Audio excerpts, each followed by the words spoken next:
El día de hoy vamos a hablar de la familia de alto rendimiento de procesadores Ryzen, de los Threadripper. Familia de procesadores que su primera generación ya tiene más de 2 años en el mercado y la verdad que ha sufrido algunos cambios. Algunos para bien y otros, bueno, de los que ya hablaremos a lo largo del video.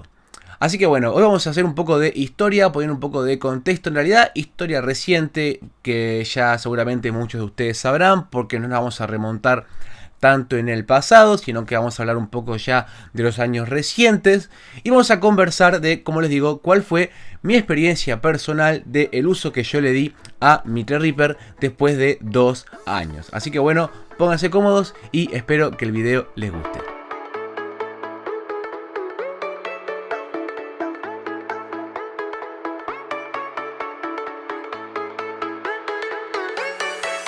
Muy buenas a todos, ¿cómo están? Bienvenidos acá un día más a mi canal. Mi nombre es Guillermo y vamos a estar conversando, como les decía antes de la introducción, de, bueno, cuál fue mi experiencia, mis conclusiones, hacer un poco de un veredicto, bueno, desde mi punto de vista, mi retrospectiva personal de los Ryzen Threadripper. Para los que no saben, bueno, les cuento, yo tengo un Ryzen Threadripper de primera generación, máquina que armé, bueno, con mucho sacrificio hace ya casi 2 años, van a ser ahora dentro de unas semanas.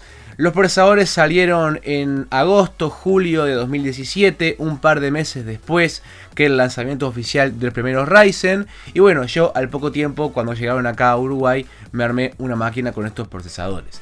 Primero vamos a hacer un poco, como siempre, de retrospectiva y contar un poco a qué viene todo esto. A finales de la década pasada, AMD estaba envuelta en un problema en cuanto a la competencia con Intel. Los últimos procesadores Phenom por 6 y por 4 resultaron ser buenos procesadores que competían, que tenían un buen precio, que overclockeaban, que daban un buen rendimiento. Pero después, a los primeros años del 2010, 2011, 2012, ya AMD se empezó a quedar atrás con todo lo que era la familia Bulldozer de procesadores. AMD lanzó los procesadores FX, procesadores que, bueno, ahora se descubrieron algunas irregularidades, que no tenían 8 cores y bueno, hay algunas cosas más, ¿no? También AMD metió un poco de marketing con tener el primer procesador a 5 GHz, procesador que al poco tiempo ya quedó prácticamente en la obsolescencia, sustituido por procesadores de Intel. Y bueno, Intel siempre venía por encima de manera notable en lo que era el rendimiento, sobre todo mononúcleo, de los procesadores. Las personas que armaban máquinas tanto para jugar como para trabajar o como para usar de manera seria y que disponían del dinero necesario para hacerlo, siempre se tiraban por la opción de Intel.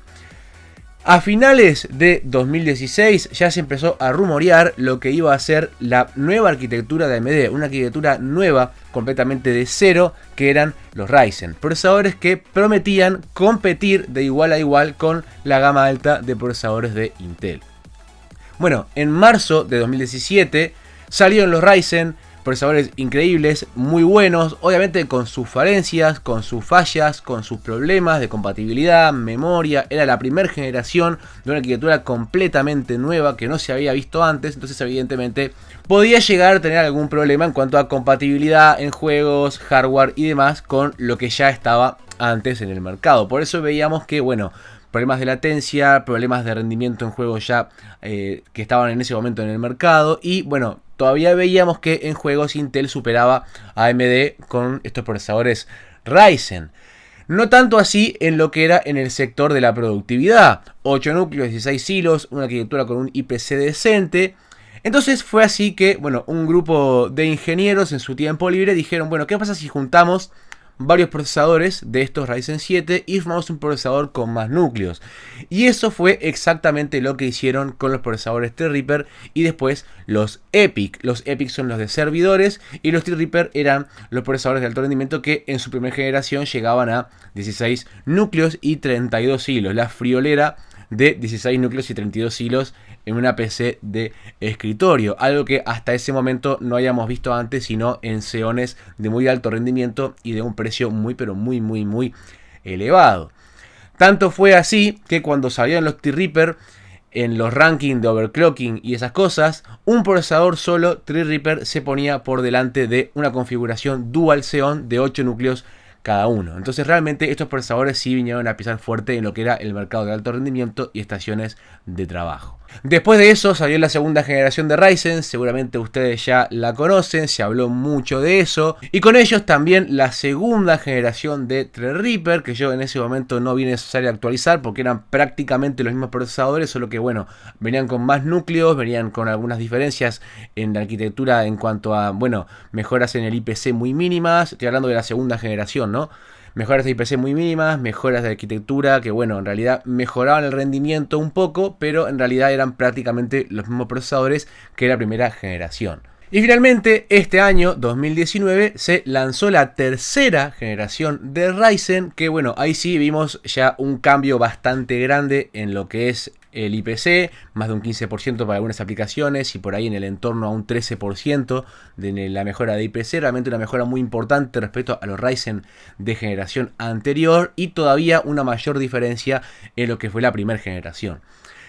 Falta poco para que se anuncie la tercera generación de Threadripper, procesadores que según se rumorea van a llegar hasta los 64 núcleos. En fin, Threadripper es una familia de procesadores que evidentemente no es para cualquiera y es para aquellas personas que realmente necesitan una gran cantidad de núcleos para una multitarea muy pesada, para hacer renders por procesador, para hacer modelos 3D de extrema complejidad o también para renderizado y encodeo y edición de videos de muy alta tasa de bitrate. También se usan muchos núcleos siempre y cuando el software lo permita. Pero en fin, son procesadores de altísimo rendimiento que por supuesto alguien que busca jugar desde luego que no necesita comprar. Así que bueno, dicho todo esto, ahora sí quiero comentarles cuál fue mi experiencia con Threadripper. ¿Qué resultados me llevé yo? Si fue buena compra, si fue mala compra, si la inversión dio resultados, si no dio resultados, si me arrepiento, si no me arrepiento. Así que bueno, primero que nada les comento, yo antes de tener un Ryzen Threadripper tenía una plataforma extrema de Intel. Tenía un Core i7 Extreme Edition 3960X. Una plataforma Sandy Bridge Extreme, un procesador increíble para la época de 6 núcleos y 12 hilos, que overclockeaba increíblemente bien. Y era una máquina que yo usaba asiduamente para edición, para renders y para todo tipo de trabajos que yo hago, bueno, tanto en la universidad como para trabajos particulares a los que yo me dedico fuera de lo que es YouTube y de los estudios y demás.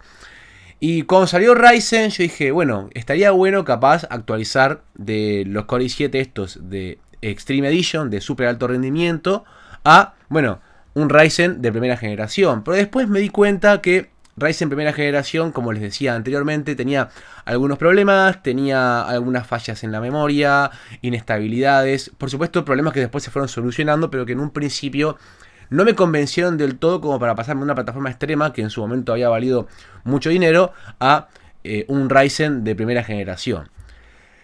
Pero cuando anunciaron Threadripper, ahí ya la cosa cambió, porque estábamos hablando de pasar de 6 núcleos, 12 hilos, o sea, más o menos la potencia de un Ryzen 5600. Esa era la performance que tenía mi Core i7 antes de Threadripper. Era un Core i7 que por supuesto era muy superior a los Core i7 normales, porque tenía 6 cores en vez de 4, algo que en aquellos días no era muy normal. Y bueno, como les decía, cuando anunciaron Threadripper, ahí yo dije, bueno, ahora sí, estamos hablando de que son 12 núcleos, 16 núcleos, un socket de alto rendimiento, también tenemos Quad Channel, como tenía yo antes en la plataforma X79, porque como les digo, la plataforma que tenía yo también tenía Quad Channel, entonces ahí tampoco perdía el Quad Channel. Y bueno, fueron un montón de factores que me llevaron a pasarme a un procesador de más núcleos. Los software de renderizado, como son por ejemplo Blender, Cinema 4D, Octane, por ejemplo, o entre otros Corona también, y digo V-Ray, entre otros motores de render que yo suelo utilizar, son motores de renderizado que al momento de calcular la imagen final del renderizado utilizan todos los núcleos del procesador o todos los que se les asigne. Por lo menos así pasa con el procesador Threadripper que tengo yo. Entonces ahí me venía magníficamente bien pasar de un procesador de 6 núcleos a uno de 16 y que encima era mucho más eficiente. Entonces dije, bueno, ¿por qué no? Vamos a hacer la inversión, vamos a actualizarnos. Y me compré, bueno, el Ryzen Threadripper 1950X con la mejor madre posible, 32 GB de RAM, un RAID 0 de 2 discos NVMe. Digo, realmente una máquina increíble, que les voy a dejar el video acá para que lo vean. Si no lo vieron, ya hace bastante tiempo de cuando armé la máquina. Y bueno, mi experiencia en líneas generales fue buena. Yo realmente no me arrepiento. Realmente le he dado un uso buenísimo. Realmente no he tenido problemas ninguno con lo que es la BIOS, con lo que es la compatibilidad de la RAM, con lo que es crasheos en el sistema, estabilidad. Digo, nunca tuve ningún tipo de problema relacionado con el hardware del procesador, ni nada de eso. Lo que sí me pasó fue cuando el día que la armé, quise activar el perfil XMP de las memorias y no funcionó. O sea, lo tuve que hacer a mano el overclocking, ponerlas a 3000 MHz. Con voltaje de 1.35, que así es como vienen las memorias de fábrica. Y bueno, si yo ponía el perfil XMP, la máquina no booteaba. Entonces tenía que ir al BIOS y poner manualmente frecuencia 3000 MHz y voltaje de la RAM a 1.35 voltios y latencias CL16 y tal, como es el perfil XMP, pero hacerlo de manera manual. Ese fue, digamos, el único problema que tuve a grandes rasgos. Después, bueno, la BIOS se actualizó un par de veces, pero yo, bueno, ya tenía mi configuración establecida y realmente no toqué más nada. Así que en términos de memoria yo no tuve ningún problema, las memorias funcionaron bien y tengo entendido que después en la segunda generación esto todavía mejoró bastante más el tema de la compatibilidad de memoria y bueno, esos problemas que había tenido la primera generación tanto de Ryzen como de Threadripper. Con respecto a las frecuencias del procesador, realmente debo decir que estos Threadripper de primera generación sí son chips mejor vineados, sí son mejores dies y sí son chips que alcanzan sensiblemente, o sea, por un pequeño margen, frecuencias superiores a los Ryzen 7 de primera generación normales. Por ejemplo, mi Ryzen Threadripper, si yo apago 8 de los núcleos y lo dejo solamente en 8 cores de 16 hilos, apago uno de los nodos del procesador, puedo sin ningún problema llevarlo a 4,1 GHz. Frecuencia que para un Ryzen de primera generación era prácticamente inalcanzable. La mayoría se quedaban en 3,8, 3,9, 4 GHz si tenía suerte. Entonces realmente poder alcanzar los 4,1 en un procesador de primera generación nos da a entender que los Ryzen Threadripper sí son procesadores cuyos dies son seleccionados de entre todos los Ryzen que salen normalmente.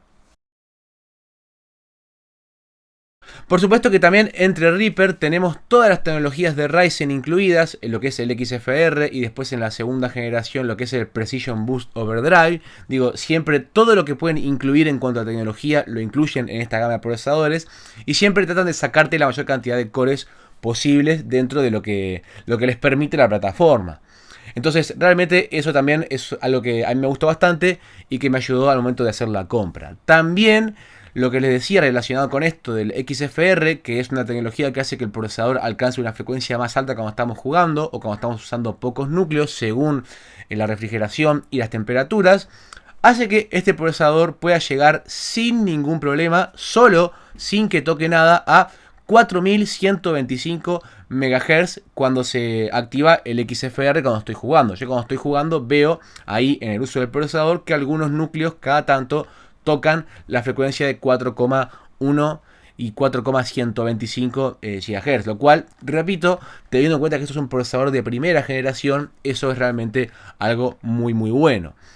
En juegos, como les digo, este no es un procesador pensado para jugar, es un procesador pensado para trabajo, para edición, para renderizado, para producción y tareas realmente pesadas que hagan uso de una gran cantidad de núcleos, cosa que los juegos todavía no hacen. Entonces es un poco overkill pensar en una máquina con 16 núcleos o incluso con 12 núcleos que sea solo pensada para jugar, incluso hasta con 8 núcleos, como que no es necesario.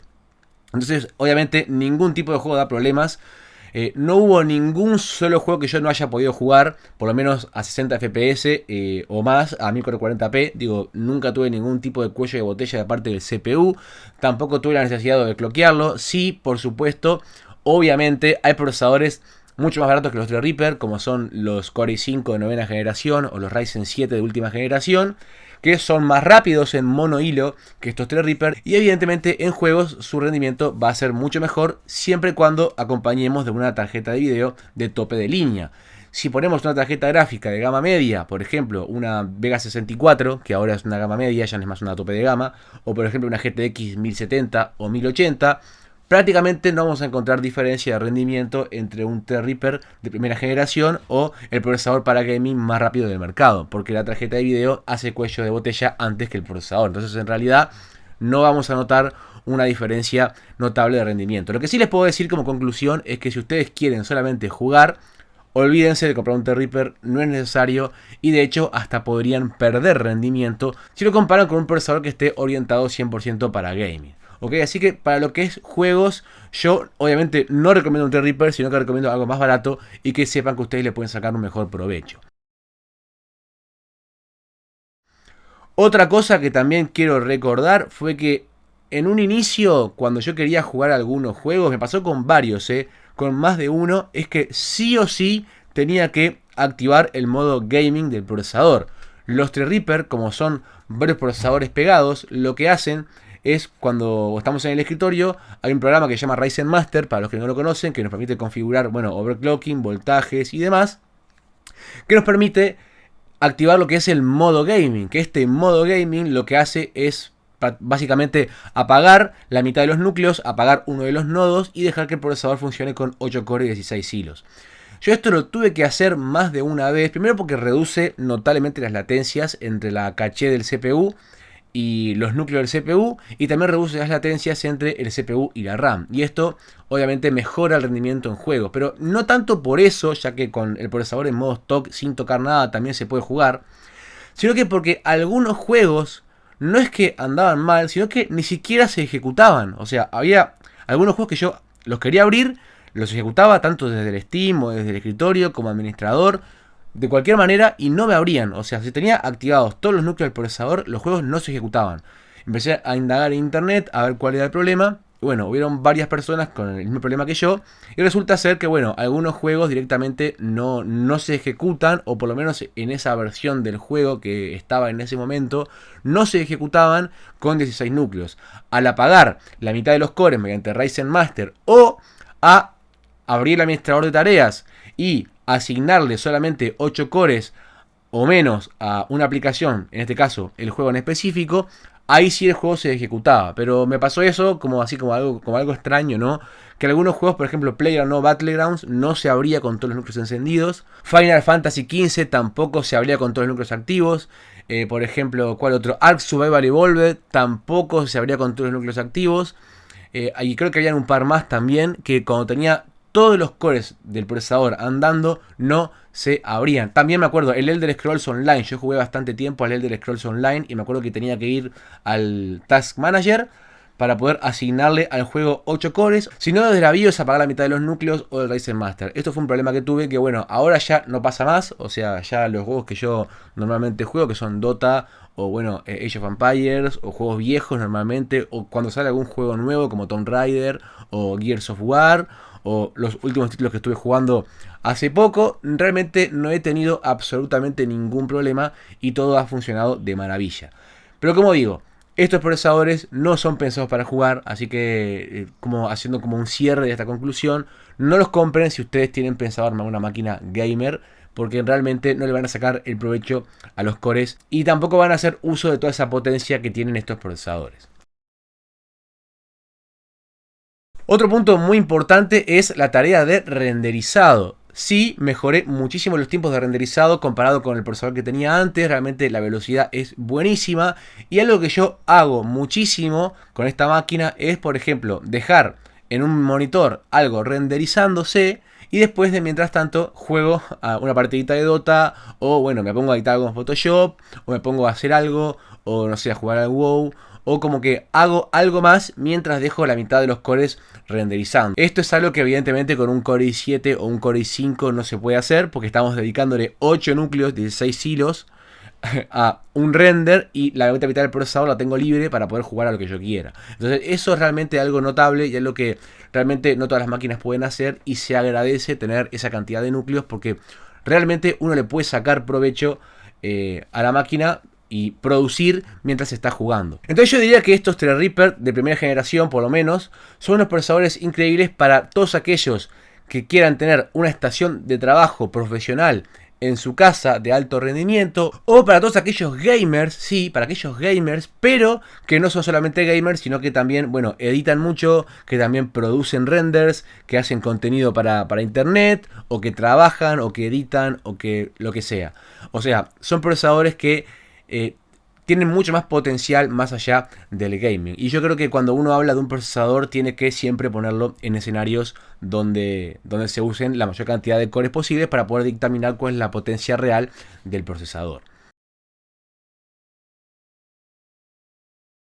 Haciendo un poco de retrospectiva, también algo que me encantó de estos Threadripper fue el precio-beneficio. Esto fue algo increíble y algo que al final me terminó, bueno, haciéndome decantar para por primera vez en mi vida, armar una máquina de AMD. Yo toda la vida fui de Intel, desde los Pentium 3, los Pentium 4, los Core 2 Duo, los Core i5, los Core i7. Siempre tuve máquinas Intel en mi casa, siempre fui de Intel. Entonces, como que hay gente que me dice que soy fanboy, hay gente que me dice que soy fanboy de AMD, que soy recontra pro AMD, pero nada que ver. La gente que me conoce sabe que yo toda la vida fui de Intel e incluso le llegué a dar bastante palo a AMD en su momento. Entonces, bueno, siempre tuve máquinas con Core i7 y esta fue mi primera PC AMD y realmente yo quedé encantado con el rendimiento. Entonces hay que a veces dejar un poco de lado ese fanboytismo, bueno, hacer veredictos antes de tiempo sobre un producto antes de probarlo. Y bueno, tal vez por lo menos hacer una prueba real de lo que estamos utilizando antes de ponernos a hablar de cosas que no sabemos. Como les decía, respecto al costo-beneficio de este procesador, es algo magnífico para aquellas personas que pueden hacer uso de esa cantidad de cores. Cuando yo armé esta máquina, el procesador Ryzen Threadripper 1950X tenía en origen un precio de $1000 americanos. O sea, el procesador de 16 núcleos, 32 hilos, costaba $1000. Y en el lado de Intel, si quería comprar un procesador del mismo precio y no gastar más dinero que ese, me daban solamente un procesador de 10 núcleos. El Core i9 en aquel momento era el 7900X, el de la comparativa, ¿no? O sea, en cuanto al precio. Entonces, haciendo la comparativa en la misma gama de precios, el i9 7900X tenía en ese momento 6 núcleos menos, un 60% menos de núcleos que el Ryzen Threadripper. Entonces, evidentemente, para una persona que renderiza y que va a usar todos los núcleos del procesador, no cabe ninguna duda y tipo no se pone en tela de juicio y no se discute que la mejor opción es el Threadripper porque tiene 6 núcleos más y eso va a aumentar la producción, va a reducir los tiempos de renderizado y bueno, cuando uno trabaja de eso va a poder hacer más trabajos en menos tiempo, entonces al final es más ganancia. Entonces obviamente la PC se puede pagar sola, se amortiza el gasto con la ganancia del trabajo de uno. Entonces eso es muy importante y por eso cuanto más rápido sea el procesador, más trabajo, más producción, menos tiempo de trabajo y esto aumenta al fin y al cabo la ganancia si uno se dedica a trabajar de esto, ¿no? Entonces realmente en cuanto al precio-beneficio, la plataforma extrema de Intel no tenía nada que hacer al lado de Threadripper. Esa es mi opinión. Obviamente que hay mucha gente que cree que la arquitectura de malla de estos Core i9 es mejor que la arquitectura de chips pegados de AMD. Pero bueno, esto en realidad es cierto en algunos apartados y no es tan cierto en otros. Así que acá va a depender de cada persona el uso que le va a dar y de cuánto dinero disponga. Pero cerrando ese tema del coste-beneficio, en realidad yo quedé muy conforme justamente porque a mí AMD me estaba dando algo que en ese momento Intel no me daba. Y si yo quería comprar un procesador de 16 núcleos de Intel de aquel momento, tenía que pagar nada menos que $700 más, porque el Core i9 7960X, procesador que es prácticamente igual de rápido que este Ryzen Threadripper, capaz que un poquito más rápido en mononúcleo, pero en multihilo es básicamente lo mismo, costaba $700 más. Entonces realmente no valía la pena de ninguna manera gastar esa cantidad de dinero por pasarse al lado de Intel. O sea, en conclusión, en resumen, la compra inteligente en ese momento era un Threadripper y pese a las contras que podía tener la primera generación de Ryzen. ¿Se entiende? Así que bueno, acá doy como cerrado este tema del coste-beneficio. También quería hablar de un tema que me parece súper importante y es el tema de las temperaturas, consumo y overclocking y demás de esta plataforma. Mucha gente piensa que un procesador AMD se calienta, mucha gente piensa que estos Ryzen son como los FX, que son un horno, que levantan un montón de temperatura. Y a ver, esto de los consumos y las temperaturas es relativo. Si lo miramos desde el punto de vista de una PC normal, de un PC común y corriente, los Ryzen no calientan nada, son súper frescos y realmente son bastante eficientes. Y los Threadripper lo mismo, pero es una cosa relativa. Por ejemplo, mi Threadripper tiene un consumo de 180 watts en stock. Cuando lo overclockeamos se dispara. Entonces uno puede pensar, bueno, sí, 180 watts de consumo, es una burrada, es muchísimo, se prende fuego, se arma un incendio. Sin embargo, cuando se usan todos los núcleos al máximo y refrigerado por un Corsair H115i, que es el cooler que yo uso, que dicho sea de paso es un cooler que nunca fue diseñado para el socket TR4, porque sí, obviamente, y me olvidé de mencionarlo, Threadripper usa un socket distinto al de los Ryzen comunes. Obviamente estos Threadripper, al consumir más, al tener más watt de consumo de TDP, generan más calor que los Ryzen convencionales. Pero es que claro, son 16 núcleos, no son ni 4, ni 8, ni 6, ni 2, son 16. Obviamente ahora con las nuevas generaciones de Ryzen y los nuevos procesos de fabricación a menos nanómetros, obviamente el tema de eficiencia mejoró muchísimo, a tal punto que un Ryzen 7 de los de última generación, de los 3900X, consumen apenas 105 watts y cuando los overclockeamos son más rápidos esos núcleos que estos 16 núcleos de primera generación. Pero no quiero entrar a hablar de la tercera generación de Ryzen porque no viene al caso.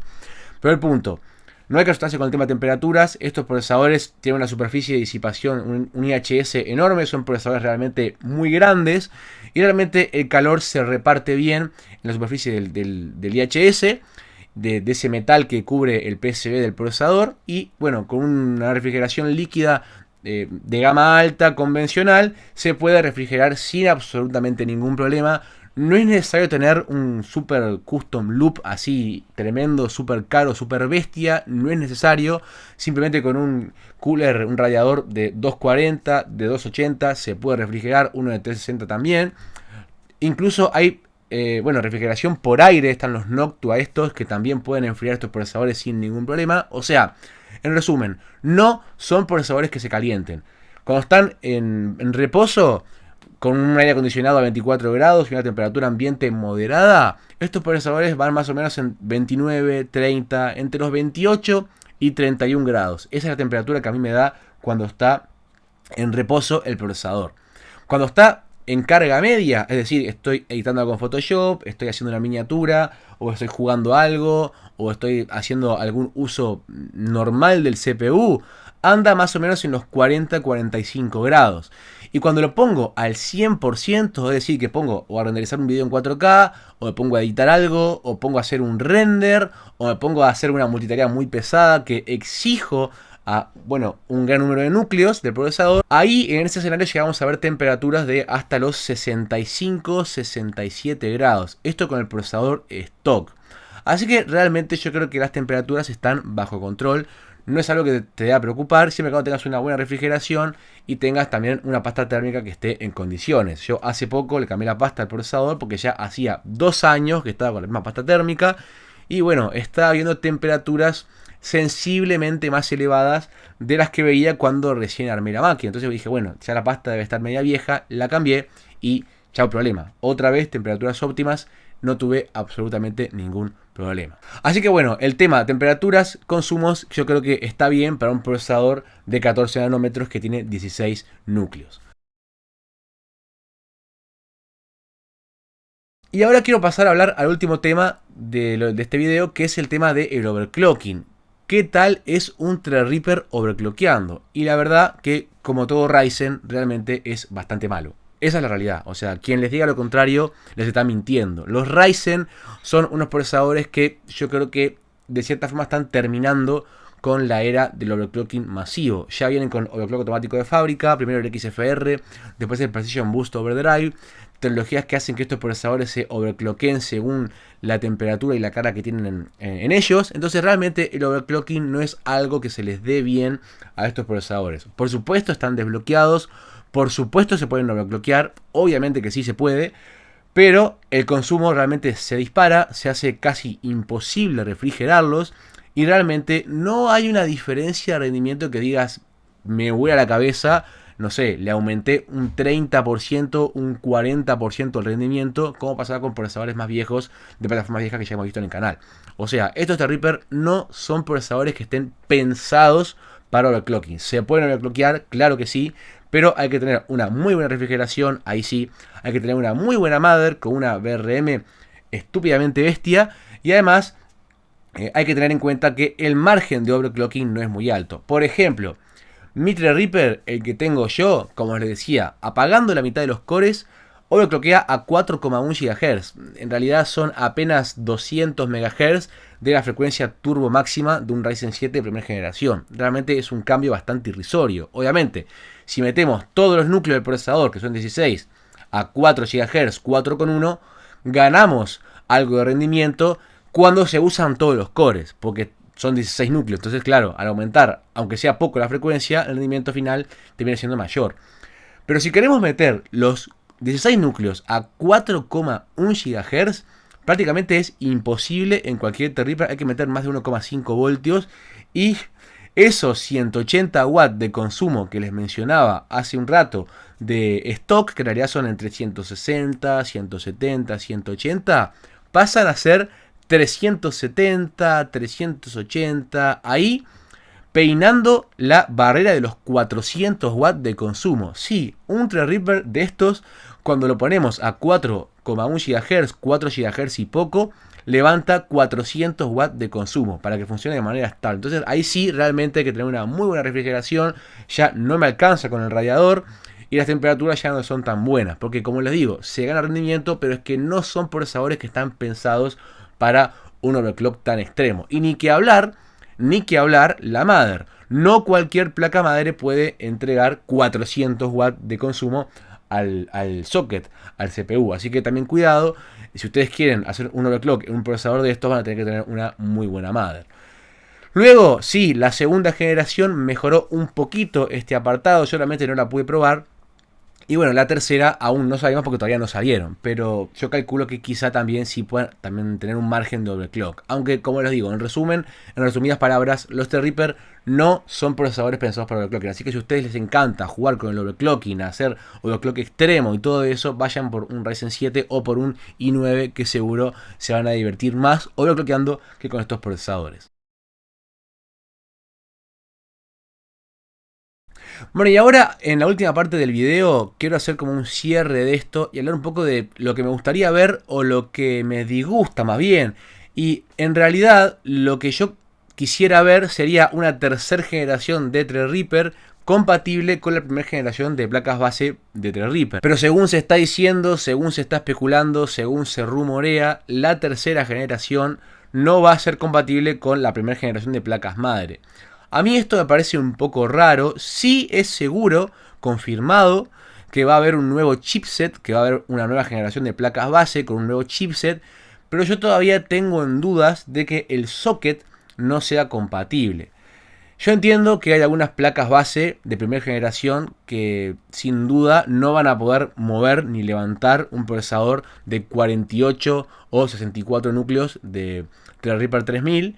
Pero bueno, yo estoy seguro que la ROG Zenith Extreme que tengo yo, que es la mejor placa base de la plataforma, de primera generación por lo menos, sí no va a tener ningún problema en levantar un procesador de estos. Si yo les decía que podía meter 400 watts en este Threadripper, digo, no es que tampoco tenga un cuello de botella de VRM o de placa base que me impida, ¿por qué no?, tener un Threadripper de más consumo que este. Entonces, si un procesador de tercera generación tiene un TDP más o menos de 250 a 300 watts, creo que no debería haber problemas en cuanto a alimentación y VRM de la placa base en alimentarlo. Pero bueno, ahí está un poco en las manos de AMD y de los fabricantes de placas base decidir si se usa un nuevo socket o no.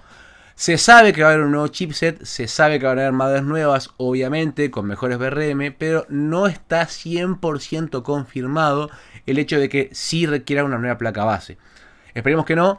Y bueno, a mí me encantaría en algún momento probar un Threadripper de última generación. Pero tampoco quiero tornar este video a hablar de Threadripper 3000 o de, bueno, especulaciones, porque no viene al caso. Esto, la idea era hablar un poco sobre la primera generación y mis experiencias después de 2 años.